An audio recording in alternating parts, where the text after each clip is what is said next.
Hello viewers, মামুদের পক্ষ থেকে আমি বুলবুল আহমেদ সবাইকে স্বাগতম জানাচ্ছি। তো আজকে আমরা কথা বলবো ভেরিয়েবল নিয়ে।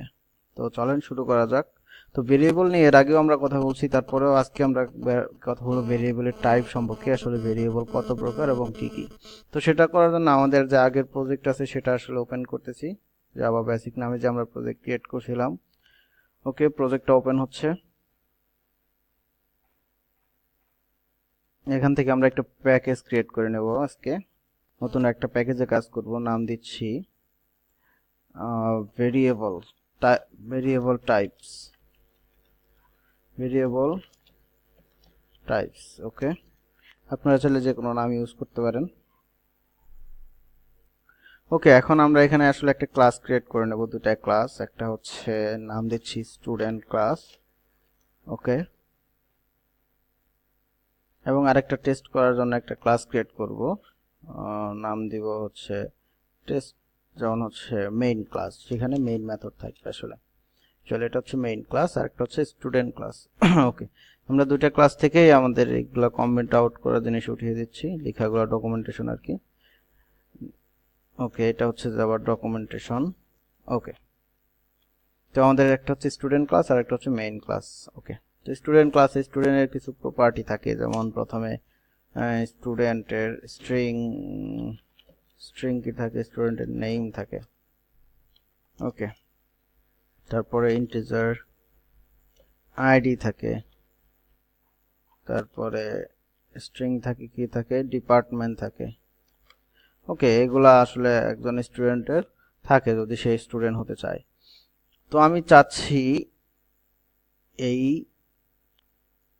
নেম, ডিপার্টমেন্ট এবং আইডিটা অন্য ক্লাস থেকে অ্যাক্সেস করতে, বা এখনই আমি যদি এখানে একটা মেইন মেথড ক্রিয়েট করি, যেমন হচ্ছে লিখলাম পাবলিক স্ট্যাটিক ভয়েড মেইন। ওকে, একটু ভালো করে খেয়াল করেন, আমি চাচ্ছি এখানে নেমটা অ্যাক্সেস করতে, যেমন নেম ইকুয়াল টু দিয়ে দিলাম বুলবুল। দেখেন একটা এরর চলে আসবে, কারণ হচ্ছে এইভাবে, কারণ এই নেমটা এখান থেকে আমি অ্যাক্সেস করতে পারবো না।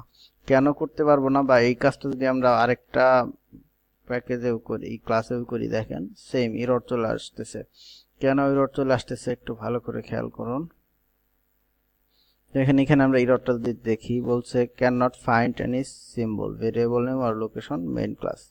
তার মানে হচ্ছে এই নেমটা পাচ্ছে না। বাট আমরা যদি এটা এইখানে ইউজ করি, এইখানে দিচ্ছি কপি করে, দেখেন কি হলো। তারপরে কি বলছেন একটু ভালো করে খেয়াল করেন, বলা হচ্ছে যে non static variable can not be reference from a static context. তার মানে হচ্ছে নেমটা কি, এটা একটা non static variable. Non static variable static মেথডে সেটা সাপোর্টেড না। এই তো দেখেন, আবার একটু ভালো করে খেয়াল করেন, আমরা নেমটা চাচ্ছি অ্যাক্সেস করতে, বাট সে বলতেছে যে নেমটা যেহেতু নন স্ট্যাটিক, সেহেতু নন স্ট্যাটিকটা স্ট্যাটিক মেথডে সাপোর্টেড না। মেইন মেথডটা কিন্তু স্ট্যাটিক, খেয়াল করেন, বাট আমাদের যে ইনস্ট্যান্স ভেরিয়েবল নেম সেটা হচ্ছে কি না, স্ট্যাটিক না।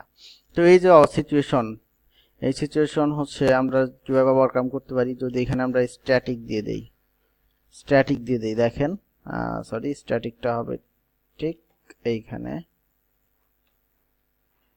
ওকে, দেখেন স্ট্যাটিক দেওয়ার সাথে সাথে কি হয়ে গেল, এররটা কিন্তু চলে গেল। কেন, কারণ হচ্ছে এটা একটা স্ট্যাটিক ভেরিয়েবল। স্ট্যাটিক মেথড থেকে সরাসরি অ্যাক্সেস করা যায়। তাহলে ভেরিয়েবলের একটা প্রকার বেদ পড়লাম, সেটা হচ্ছে স্ট্যাটিক ভেরিয়েবল। আর স্ট্যাটিক ভেরিয়েবল স্ট্যাটিক মেথড থেকে আমরা কোনো প্রকার অবজেক্ট ছাড়াই ডিরেক্ট অ্যাক্সেস করতে পারি। দেখেন এইখানে অ্যাক্সেস করতে আমার কোনো প্রকার হ্যাসেল বা কোনো প্রকার প্রবলেম ফেস করতে হয় নাই। ওকে, বাট আমরা যদি স্ট্যাটিক না দেই তাহলে কি করা হলো, দেখেন একটা এরর চলে আসলো। দেখেন এই যে স্ট্যাটিক যদি না দিয়ে কোনো ভেরিয়েবল ডিক্লেয়ার করি ক্লাসের মধ্যে, সেটাকে বলে ইনস্ট্যান্স ভেরিয়েবল। সেটাকে বলা হয় ইনস্ট্যান্স ভেরিয়েবল। দুইটা টাইপ কিন্তু আমরা জেনে গেলাম, একটা হচ্ছে ইনস্ট্যান্স ভেরিয়েবল আর একটা হচ্ছে স্ট্যাটিক ভেরিয়েবল। এখানে স্ট্যাটিক ভেরিয়েবলের আরেকটা নাম হচ্ছে, সেটাকে বলে ক্লাস ভেরিয়েবল। ওকে, তাহলে আমরা দুইটা কিন্তু অলরেডি জেনে গেলাম। এখন আমি চাচ্ছি যে ইনস্ট্যান্স ভেরিয়েবল গুলাকেই মেইন মেথড থেকে অ্যাক্সেস করব, যেমন এরকম এরর আমি চাচ্ছি না। তো সেজন্য যেটা করতে হবে, আমাদের যে ক্লাস আছে, এখানে ক্লাসটা হচ্ছে স্টুডেন্ট ক্লাস, সেই ক্লাসের অবজেক্টটা আমাকে তৈরি করে নিতে হবে। তাহলে ইনস্ট্যান্স ভেরিয়েবল গুলো আমরা অ্যাক্সেস করতে পারবো। যেমন কিভাবে, student st equal to new student.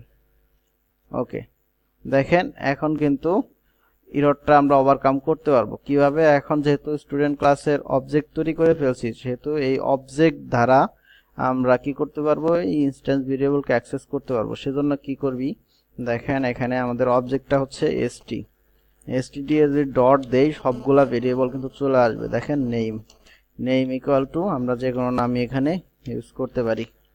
ওকে, আশা করি বুঝতে পারছেন যে ইনস্ট্যান্স ভেরিয়েবলগুলোকে কিভাবে অ্যাক্সেস করতে হয়। আমরা তাহলে ভেরিয়েবলটা জেনে গেলাম, ইনস্ট্যান্স ভেরিয়েবল এবং স্ট্যাটিক ভেরিয়েবল সম্পর্কে একদমই ক্লিয়ার হয়ে গেলাম। তো আরেক প্রকার ভেরিয়েবল আছে, সেটা হচ্ছে লোকাল ভেরিয়েবল। এখন লোকাল ভেরিয়েবলটা কি? লোকাল ভেরিয়েবল হচ্ছে কোনো মেথডের মধ্যে যদি কোনো ভেরিয়েবল ডিক্লেয়ার করা থাকে সেটাকে বলা হয় লোকাল ভেরিয়েবল। যেমন এখানে যদি কোনো একটা ভেরিয়েবল ডিক্লেয়ার করা হয়, এইটা হচ্ছে একটা মেইন মেথড, যেহেতু একটা মেথড, সো এখানে যদি একটা এমটা ডিক্লেয়ার করলাম, সেই এমটা কি তাহলে লোকাল ভেরিয়েবল। ওকে, লোকাল ভেরিয়েবল। ওকে, এবং এইগুলা কি তাহলে, এটা হচ্ছে ইনস্ট্যান্স ভেরিয়েবল। এবং এখানে যদি আমরা স্ট্যাটিক দিয়ে দেই তাহলে এটা হয়ে গেল স্ট্যাটিক ভেরিয়েবল। আর স্ট্যাটিক ভেরিয়েবলের কোনো প্রকার অবজেক্ট ক্রিয়েট করতে হয় না, সরাসরি অ্যাক্সেস করা যায়। যেমন আমরা যদি এখানে আইডিটা অ্যাক্সেস করি, দেখেন আইডিটা কিন্তু অ্যাক্সেস হয়ে গেছে, কারণ সেটা হচ্ছে স্ট্যাটিক। তার মানে স্ট্যাটিক ভেরিয়েবলকে কি করতে হয় না, কোনো প্রকার ইনস্ট্যান্স ক্রিয়েট করতে হয় না বা অবজেক্ট তৈরি করতে হয় না, সরাসরি অ্যাক্সেস করা যায়। ওকে, তার মানে এখন যদি আমরা সংজ্ঞাটা দাঁড় করাই, ইনস্ট্যান্স ভেরিয়েবল হচ্ছে যেটা ক্লাসের মধ্যে থাকে বাট মেথডের বাইরে, সেই ভেরিয়েবলকে বলা হয় ইনস্ট্যান্স ভেরিয়েবল। ওকে, স্ট্যাটিক ভেরিয়েবল হচ্ছে যে ভেরিয়েবলের আগে স্ট্যাটিক কিওয়ার্ডটা লেখা থাকে এবং যার কোনো ইনস্ট্যান্সিয়েট করতে হয় না বা অবজেক্ট তৈরি করা ছাড়াই যাকে অ্যাক্সেস করা যায়, সেটা হচ্ছে স্ট্যাটিক ভেরিয়েবল। এটা হচ্ছে লোকাল ভেরিয়েবল হচ্ছে আমাদের যেটা মেথডের মধ্যে শুধুমাত্র কাজ করবে যে ভেরিয়েবলটা, সেটা হচ্ছে লোকাল ভেরিয়েবল। তো আশা করি বুঝতে পারছেন তিনটা ভেরিয়েবল সম্পর্কে। আর যদি আপনাদের কোনো কনফিউশন থাকে সরাসরি আমাদের ভিডিও নিচে কমেন্ট করতে পারেন, অথবা আপনারা ফেসবুকে মামুনুর অফিসিয়াল ফেসবুক পেজে আপনারা আপনাদের মতামত জানাতে পারেন। সো ধন্যবাদ সবাইকে।